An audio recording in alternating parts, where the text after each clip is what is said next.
I inform the Senate that at 8:30 a.m. today, Senators McDonald and Siewert each submitted a letter in accordance with Standing Order 75 proposing a matter of public importance. The question of which proposal would be submitted to the Senate was determined by lot. As a result, I inform the Senate that the following letter has been received from Senator Siewert. Dear Mr President, pursuant to Standing Order 75, I propose the following matter of public importance be submitted to the Senate for discussion. The urgent need for the government to apply the benefits of the mining boom to addressing acute urban challenges in Australian cities, including those outlined in the capital cities' livability index, such as traffic congestion, housing affordability and loss of natural habitat, with high-quality urban regeneration and investment in public transport. Is the proposal supported? The proposal is supported. And I call Senator Ludlam. Colleagues. Thanks, Deputy President. And I thank the Senate for the opportunity to make a contribution with my Greens New South Wales colleague, Senator Lee Rhiannon, on the matter that the Deputy President's just read into the record. And I'll do so.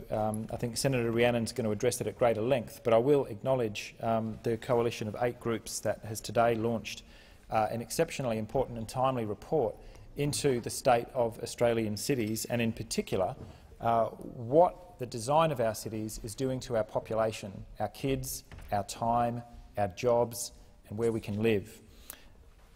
It's estimated by this new study that was commissioned and conducted and supported by 8 groups ranging from Planning Institute, the Heart Foundation, public transport advocates and the property sector, to take a long, hard look at what has happened in Australian cities in the last 50 or 60 years, effectively in the post-war era, where we have allowed the domination and priorities of the private car to take priority over people and over the livability of our great cities. And this report estimates that traffic congestion now costs the economy $9 billion a year.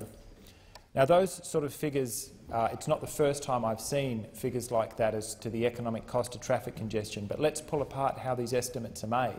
Because what that effectively is, that figure is made up in part of your unpaid time sitting in traffic jams between where you live and where you work, and the loss of that productive time to you, that unpaid time to you, which you could have been spending in leisure pursuits or with family or studying or at work, earning an income.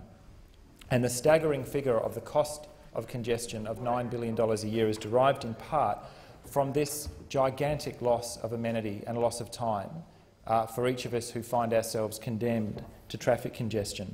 This study, I should note, is not anti-car, and there's no purpose to being anti-car. There is no imperative here to ban the use of private cars, but we actually need to knock it off its pedestal and provide transport choice to people.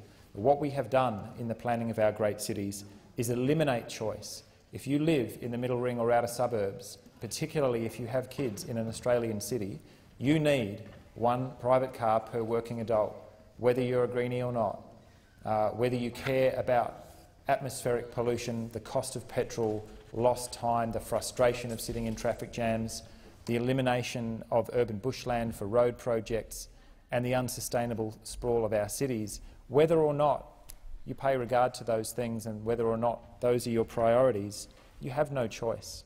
It is very, very difficult as a working adult to live in an Australian city without a private vehicle, unless, like me, you're lucky enough to live close to a major railway line with access to cycling infrastructure, and that infrastructure costs money. And it requires investment, it requires planning, and it requires a change in the way that we think about our cities. The way that we've planned transport has also had a dramatic impact on housing affordability. It's now become, I think, something of a cruel joke that the concept of housing affordability in Australia means a brick and tile, air-conditioned box way over the horizon, 20, 30, 40 kilometres from where you work. And maybe that's where the cheap land is, where we bowl over urban bushland or plough under market gardens or peri-urban agricultural land, losing forever the valuable soils and the valuable biodiversity. maybe it is affordable to get into that place, but it's certainly not very affordable to live there. And what you never see in the glossy real estate ads is what is going to be the cost of maintaining a private car per working adult, because you've been stranded on the fringes of our cities. The $9 billion a year in congestion costs don't accommodate those costs. They're absorbed by private individuals, as is the lost time sitting in the car, trying to get to work, trying to get the kids to and from childcare, or trying to get out of the city, indeed. So transport affects housing affordability, and it affects amenity, and it affects many, many things. What we have not ever really acknowledged in the Australian context is the true cost of building ever larger houses with ever shrinking numbers of people living in them, ever further and further away from centres of amenity, jobs, services and public transport. And we have to reverse this tide. The report today is one important step in doing that. Australian cities are some of the most car dependent in the world, and the Greater Perth metropolitan area stretching now nearly 120 kilometres from end to end. Successive governments, Labor governments I should acknowledge, because to my mind the coalition in Western Australia has never laid a single kilometre of railway line. They talk about it. Every now and again they close a railway line. They've never actually taken the time or the investment to open one. But with the support of the Greens, Perth does have a good public transport network, and it simply hasn't kept pace with the growth of the city. And now so many residents of Perth have been stranded. One way that we in the Australian Greens have decided to confront these challenges, because they are very, very difficult to confront and cities move slowly, they're not quick to fix. Planning decisions made in haste can be regretted for many, many years and decades afterwards. But one of the ways in which we have chosen to make an impact is to co-author with the Property Council of Australia and the Australian Urban Design Research Centre, AUDRAC, a report called Transforming Perth that I was proud to launch with those two organisations and Senator Milne when she was in Perth with us last week.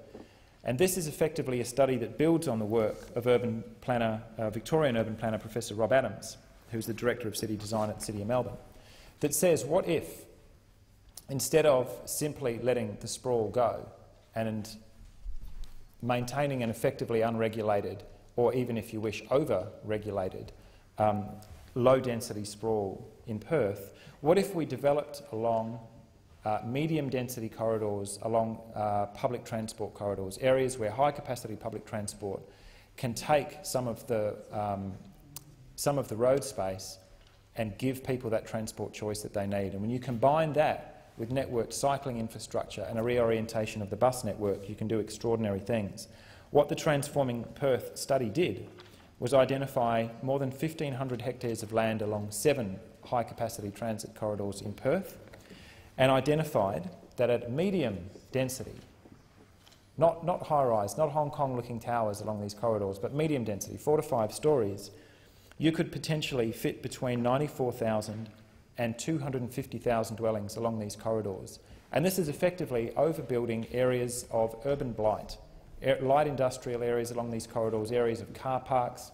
The study took out heritage areas, green space, areas that local communities find valuable, and netted out 50% of strata-titled blocks and said, what happens if you just take the remaining space and create diverse, sustainable, affordable, medium-density housing?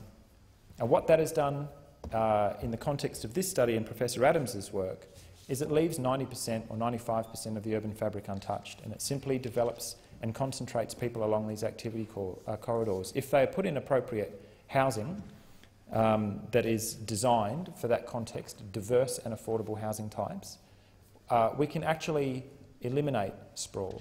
We can not just reduce, but actually eliminate greenfields development and bring the city back to the people, bring services, public transport, childcare centres and jobs back to the suburbs, which long since ceased to have access to those things. And that is the reason why you see these extraordinary figures being quoted in this report that's been released today.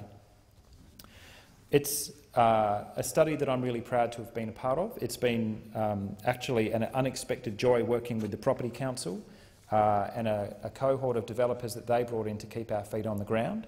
And my thanks go to William DeHaar and to Joe Lenzo, the Executive Director of the Property Council of Australia, for their committed work in bringing this report to fruition, to Dr Anthony Duckworth-Smith, who's the Assistant Professor with AUDRAC, and principally to Chantal Caruso and her team of volunteers and interns in my office for bringing a lot of very, very sharp policy ideas to bear. And now comes the crunch. This work needs to be funded. The public transport infrastructure doesn't come for free, neither does the cycling infrastructure. It will pay for itself, including in those reduced $9 billion congestion charges that we all absorb as citizens of poorly designed cities. It's imperative on the government to levy appropriate taxation on some of the companies that are dragging extraordinary profits out of this country so that we can afford to build the infrastructure in Perth and in other cities around the Australian continent, so that we can afford to put in the infrastructure that people deserve. Without appropriate taxation, that will never become a reality. Thank you, Senator Ludlam.